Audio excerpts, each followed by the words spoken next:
السلام عليكم ورحمة الله تعالى وبركاته.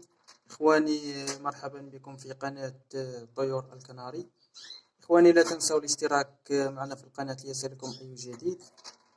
اليوم إخواني أحببت أن أتكلم عن موضوع جميل جدا ومهم، وهو فوائد الليمون، بحيث أن هذه الليمون لديه فوائد كثيرة لطيور الكناري، لذلك أحببت أن أشارككم فيها، بحيث أن الليمون لديه عدة فوائد.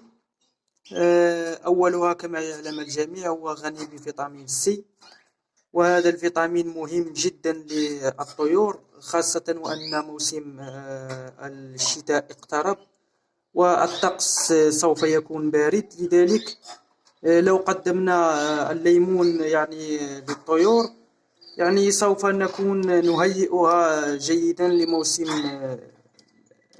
الشتاء.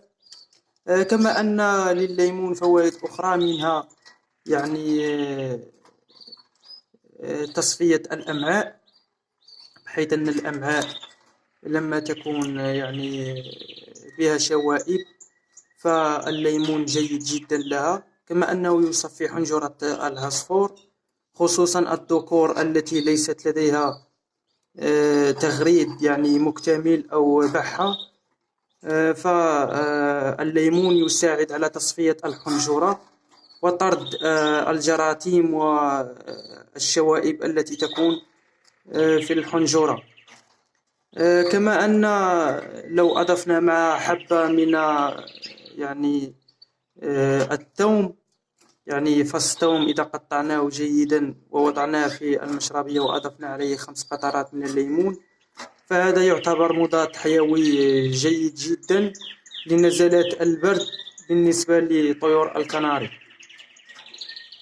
طريقة الاستعمال، نأخذ المشربية، مشربية كهذه، نملؤها بالماء ونضع فيها 5 قطرات من الليمون، نقدمها للطيور مرة في الأسبوع، فهي جيدة جدا وتفيد طيور الكناري. إخواني، كان هذا موضوع اليوم. لا تنسوا الاشتراك معنا في القناة ليصلكم أي جديد، وإلى اللقاء في فرصة قادمة إن شاء الله.